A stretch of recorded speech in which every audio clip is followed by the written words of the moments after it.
Et oui, c'est la sixième génération de quattroporte. Mais pour Maserati, c'est aussi une première étape dans le renouvellement et l'élargissement de la gamme. En effet, dans les prochains mois, on aura en plus de celle-ci la petite berline Ghibli et le SUV Levante. L'objectif pour Maserati, il est très ambitieux, multiplier par 8 les ventes d'ici à 2015.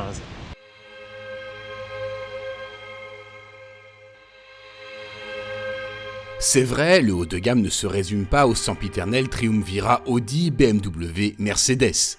Depuis 6 générations, la Maserati Quattroporte défend les couleurs de la GT à l'italienne, élégante et de caractère. Cette nouvelle version se repositionne d'ailleurs encore plus haut dans le luxe, avec des dimensions en nette hausse pour laisser de la place à la petite Ghibli. La nouvelle Quattroporte atteint désormais les 5,26 m de long. Des dimensions qui semblent calibrées pour le marché nord-américain.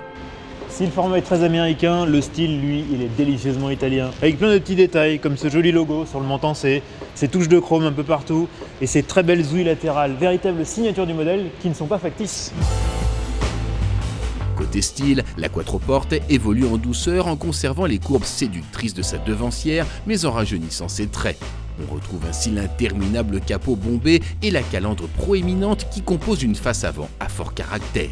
C'est finalement à l'arrière que la Quattroporte évolue le plus, avec des feux horizontaux reliés par un jonc chromé. À l'intérieur, l'ambiance est à la fois sportive et luxueuse. Pour le luxe, on a les boiseries, les chromes, la petite pendulette, classique chez Maserati. Pour le sport, un beau volant 3 branches, de grandes palettes de changement de vitesse. Malgré tout, il y a quelques détails qui clochent. Certains plastiques de qualité médiocre, ou ce GPS à l'ergonomie franchement datée.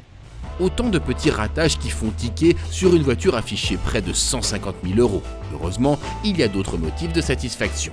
Mais la pièce maîtresse de cette Maserati, sa Mona Lisa, c'est son moteur, un V8 3,8 litres biturbo de 530 chevaux.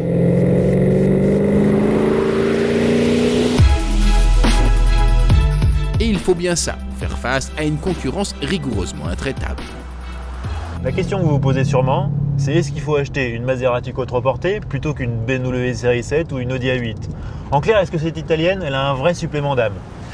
Oui et non. Du côté positif, on a un V8 qui chante joliment, un châssis bien équilibré qui tolère bien la puissance.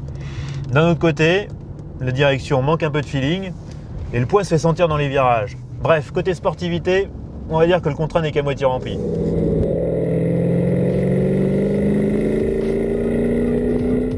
En conduite plus coulée, la Quattroporte se révèle étonnamment confortable, mais on déplore de trop fréquents à-coups et une consommation très élevée avoisinant les 20 litres au 100.